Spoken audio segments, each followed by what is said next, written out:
નમસ્કાર દર્શક મિત્રો, હું આપની સાથે છું રાખી અંજારિયા. સ્વાગત છે આપનું કચ્છ ઉદય ટીવી ન્યૂઝમાં. તો દર્શક મિત્રો, જોઈએ આજના સમાચારો વિસ્તારપૂર્વક. મુન્દ્રા તાલુકાના દ્રબ ગામે આવેલ કોમ્પ્લેક્સના છત પરથી છલાંગ લગાવી યુવકે આપઘાત કર્યો હતો.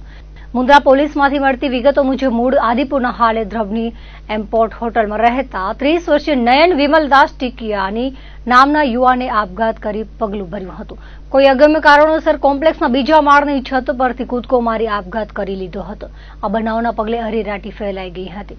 ભચાઉ તાલુકાની જૂની મોટી ચિરેમાં રહેતા 43 વર્ષીય કારા પરમાર નામના યુવાને કોઈ અગમ્ય કારણોસર ફાંસો ખાઈ આપઘાત કર્યો હતો. જે અંગે ભચાઉ પોલીસે અકસ્માત મોતનો ગુનો નોંધી તપાસ હાથ ધરી છે.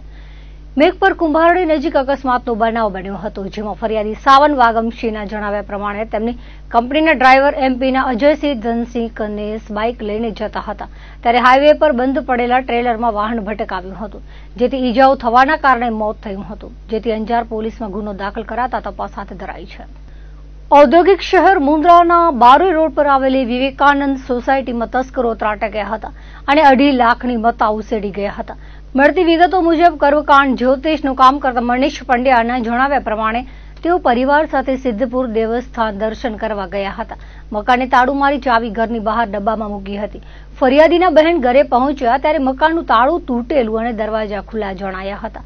સામાન વેરવિખેર હોવાથી ઘરે આવી તપાસ કરતા સોનાની 2 વીંટી, ચાંદીની 10 ગાય, સોનાની ચેન, ચાંદીની બંગડી, સોનાની બુટ્ટી, પોછી વગેરે મળીને 2,43,200ના મુદ્દામાલની ચોરી જણાઈ હતી. ધોળા દિવસે ઘરના તાળા તોડી ચોરી કરવામાં આવતા ચકચાર મચી ગઈ હતી. બનાવ અંગે મુન્દ્રા પોલીસે ગુનો નોંધી તપાસ હાથ ધરી છે.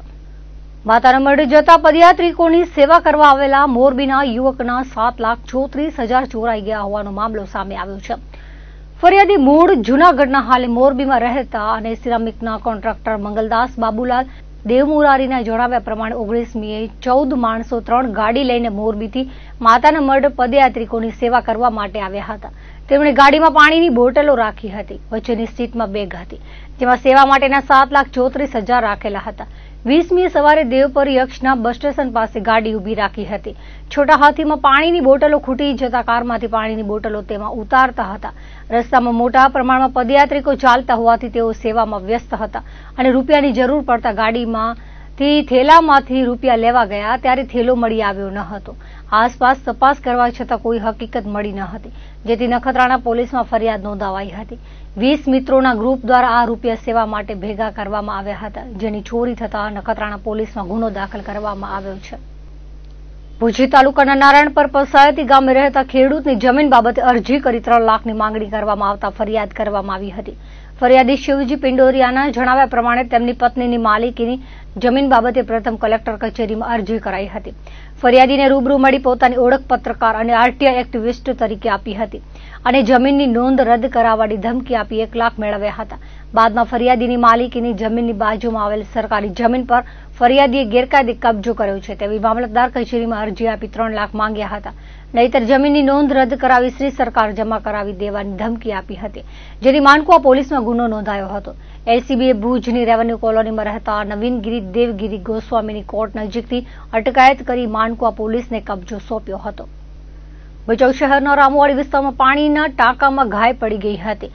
આ બનાવની જાણ ફાયર બ્રિગેડને કરવામાં આવી હતી, જેથી ફાયર બ્રિગેડની ટીમ તાત્કાલિક ઘટના સ્થળે પહોંચી આવી હતી અને 1 કલાકની ભારે જહેમત બાદ ગાયને સહી સલામત બહાર કાઢવામાં આવી હતી.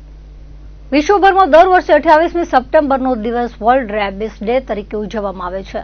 આ અભિયાનના ભાગરૂપે શુક્રવારે કામધેનુ યુનિવર્સિટી સંલગ્ન ભુજની college of veterinary science and animal husbandry દ્વારા ખાસ ક્લિનિકલ કેમ્પ ફોર પેટ્સનું આયોજન કરવામાં આવ્યું હતું. ભુજના ખાવડા રોડ સ્થિત વેટરનરી ક્લિનિકલ કોમ્પ્લેક્સ ખાતે કેમ્પનું આયોજન કરાયું હતું. આ કેમ્પ અંગે વિગત આપતા કામધેનુ યુનિવર્સિટીના કુલપતિ ડોક્ટર પીએચ ટાંકે જણાવ્યું હતું કે કેમ્પનો મુખ્ય હેતુ પાલતુ પ્રાણીઓમાં જોવા મળતા રોગ અને આરોગ્ય અંગે જાગૃતિ ફેલાવવાનો હતો. આ કેમ્પમાં પાલતુ પ્રાણીઓ માટે મફત હેલ્થ ચેકઅપ તથા મફત હડકવા વિરોધી રસીની સુવિધા આપવામાં આવી હતી. આ કાર્યક્રમ world rabies Danny theme act now you me community સાથે જોડવામાં આવ્યો હતો. પશુ નિષ્ણાંતોએ જણાવ્યું હતું કે હડકવા એક ગંભીર બીમારી છે, જે પશુ અને માનવ બંને માટે જીવલેણ સાબિત થઈ શકે છે. સમયસર રસીકરણથી આ બીમારીને અટકાવી શકાય છે. આ પ્રકારના કેમ્પથી સમાજમાં સ્વચ્છતા, પશુ આરોગ્ય અને રોગ પ્રતિકારકતા અંગે સમજ વધે છે. હડકવાની બીમારીને અટકાવવા સરકાર જીવદયા ક્ષેત્ર કાર્યરત સંસ્થાઓ દ્વારા નોંધપાત્ર કામગીરી થઈ રહી છે। આ તકે કચ્છને વેટરનરી કોલેજની ભેટ આપવા બદલ રાજ્ય સરકારનો આભાર વ્યક્ત કરાયો હતો। કામધેનુ યુનિવર્સિટીના કુલપતિ ડોક્ટર ટાંકે જણાવ્યું હતું કે ભુજમાં વેટરનરી કોલેજની સ્થાપના પૂર્વે 50 શિક્ષકો અને વહીવટી સ્ટાફની નિમણૂક કરવામાં આવી છે। વેટરનરી કાઉન્સિલ ઓફ ઇન્ડિયાની મંજૂરી મળ્યા બાદ હવે પ્રવેશ પ્રક્રિયા શરૂ કરવામાં આવશે। આ કોલેજમાં 60 થી 80 વિદ્યાર્થીઓને જુદા જુદા અભ્યાસક્રમોમાં પ્રવેશ આપવામાં આવશે। કચ્છ જિલ્લામાં પશુઓની સંખ્યા માનવ વસ્તી કરતાં વધુ છે, ત્યારે વેટરનરી કોલેજ શિક્ષણ, સંશોધન અને વિસ્તૃતીકરણ માટે ઉપયોગી સાબિત થશે। ભુજના મુન્દ્રા રોડ પર સ્થિત પશુ ઉછેર કેન્દ્રની કામધેનુ યુનિવર્સિટીમાં તબદીલી કરવામાં આવી છે। મુન્દ્રામાં પશુ વિજ્ઞાન કેન્દ્રની પણ શરૂઆત કરવામાં આવી છે। આવનાર દિવસોમાં પશુઓની બહોળી વસ્તી ધરાવતા બની પચ્છમ, છેવાડાના અબડાસા, લખપત તાલુકાઓમાં પણ પશુ સારવાર અને રસીકરણના કેમ્પનું આયોજન કરવામાં આવશે તેવું તેમણે વધુમાં જણાવ્યું હતું। કાર્યક્રમના પ્રારંભે ઉપસ્થિત મહાનુભાવોના હસ્તે દીપ પ્રાગટ્ય કરાયું હતું। આ પ્રસંગે પશુ ચિકિત્સા અને પશુપાલન મહાવિદ્યાલય ભુજના આચાર્ય સહિત આગેવાનો જીવદયા પ્રેમીઓ હાજર રહ્યા હતા। ભુજના પાલતુ પશુ માલિકોએ મોટી સંખ્યામાં કેમ્પનો લાભ લીધો હતો। પાલતુ પ્રાણીઓનું ચેકઅપ અને રસીકરણ કરાવ્યું હતું। પશુ નિષ્ણાતો દ્વારા પાલતુ પ્રાણીઓની દૈનિક સંભાળ, યોગ્ય આહાર, નિયમિત આરોગ્ય ચકાસણી અંગે માર્ગદર્શન આપ્યું હતું। ગુજરાત રાજ્યની પશુ ચિકિત્સા, પશુપાલન, મત્સ્ય વિજ્ઞાન અને દુગ્ધ વિજ્ઞાનના શિક્ષણ, સંશોધન અને વિસ્તરણ સાથે સંકળાયેલી કામધેનુ યુનિવર્સિટીનું મુખ્ય મથક ગાંધીનગર છે। ગુજરાત સરકાર દ્વારા કચ્છ જિલ્લાના પશુપાલન, મત્સ્યપાલન અને દૂધ ઉત્પાદનના મહત્વને ધ્યાને રાખી એક નવી પશુ ચિકિત્સા અને પશુપાલન મહાવિદ્યાલયની શરૂઆત કરવામાં આવેલી છે। ખાવડા રોડ ખાતે આ પશુપાલન મહાવિદ્યાલયની શરૂઆતમાં જ અમોને સરકારશ્રી દ્વારા એક જે જગ્યા ફાળવવામાં આવેલી છે તેમાં પશુ ચિકિત્સાલયની શરૂઆત કરેલ છે, તથા મુન્દ્રા રોડ ઉપર જે પશુ ઉછેર કેન્દ્ર છે એ પણ યુનિવર્સિટીને તબદીલ કરવામાં આવેલું છે। આ સૌ સગવડોનો આવતા દિવસોમાં વેટરનરી કોલેજ ભુજ માટે શિક્ષણ, સંશોધન અને વિસ્તરણના કાર્યો માટે ઉપયોગમાં આવશે। આ શરૂઆતમાં જ ગુજરાત સરકાર દ્વારા જે કોલેજની સ્થાપના કરવામાં આવી છે તેમાં 50 જેટલા શિક્ષક અને વહીવટી સ્ટાફની નિમણૂક કરવામાં આવેલી છે અને બહુ જલ્દીથી વેટરનરી કાઉન્સિલ ઓફ ઇન્ડિયાની અનુમતિ લઈ અને અહીંયા 60 થી 80 વિદ્યાર્થીઓને પ્રવેશ આપવામાં આવશે। અને આજનો દિવસ ખાસ કરીને નવરાત્રિના સપરમાં દિવસોમાં એક વિશ્વ હડકવા દિવસની જાગૃતિ થાય। પશુપાલકો, પશુ પ્રેમીઓ, જીવદયા પ્રેમીઓ અને પશુ જગત સાથે સંકળાયેલા સૌ પત્રકારો અને મિત્રો, લેખકોને સાંકળીને હડકવાની રસી શ્વાન અને બિલાડીમાં મૂકવામાં આવશે। પશુઓને આવતા રોગોનું નિદાન કરવામાં આવશે અને એ સાથે સંકળાયેલી સર્વે સમસ્યાનું જુદા જુદા વિષયના નિષ્ણાતો દ્વારા નિદર્શન આપવામાં આવશે। આવા જ શિબિરો ગામડામાં, આજુબાજુના જે પણ પશુપાલકો વાંઢમાં, બન્ની વિસ્તારમાં, ખાવડામાં, નખત્રાણામાં, નલિયામાં, માંડવી, મુન્દ્રામાં પણ કરવામાં આવશે। આજથી અમો પશુ વિજ્ઞાન કેન્દ્ર જે મુન્દ્રાની મંજૂરી મળેલી છે એને પણ ભુજ ખાતે શરૂઆત કરી રહ્યા છે। એટલે બહુ પ્રકલ્પ સાથે આ પશુપાલન સાથે સંકળાયેલા શિક્ષણ, સંશોધન અને વિસ્તરણના પ્રકલ્પનું આજથી વિધિવત શરૂઆત થઈ ગયેલી છે અને દિવાળી બાદ અમો આ કોલેજના સ્થાપનાનું ઉદ્ઘોષણા રાજ્યના શ્રેષ્ઠીઓ, આપણા પશુપાલન ખાતાના અધિકારીઓ, ભુજના સૌ પશુપ્રેમીઓ, ભુજના ધારાસભ્ય, ભુજના સંસદ સભ્યો અને એ સાથે સંકળાયેલી વિવિધ સંસ્થાઓને સાંકળીને એક ભવ્ય કાર્યક્રમનું આયોજન કરવા જઈશું, જેથી કરીને કચ્છ કે જેમાં પશુઓની સંખ્યા માનવીઓની સંખ્યા કરતાં વધારે છે એવા પ્રદેશમાં રાજ્ય સરકારના આ પ્રકલ્પને બહુ ઝડપથી કાર્યાન્વિત કરવાની નેમ સાથે આ કોલેજની આવતા વર્ષથી વિદ્યાર્થીઓને એડમિશન આપીશું, જેમાં 5.5 વર્ષનો BBSc અને એચનો કોર્સ, MVSc એટલે કે અનુસ્નાતકનો કોર્સ 2 વર્ષનો અને ડોક્ટરેટ સુધી 3 વર્ષના કોર્સ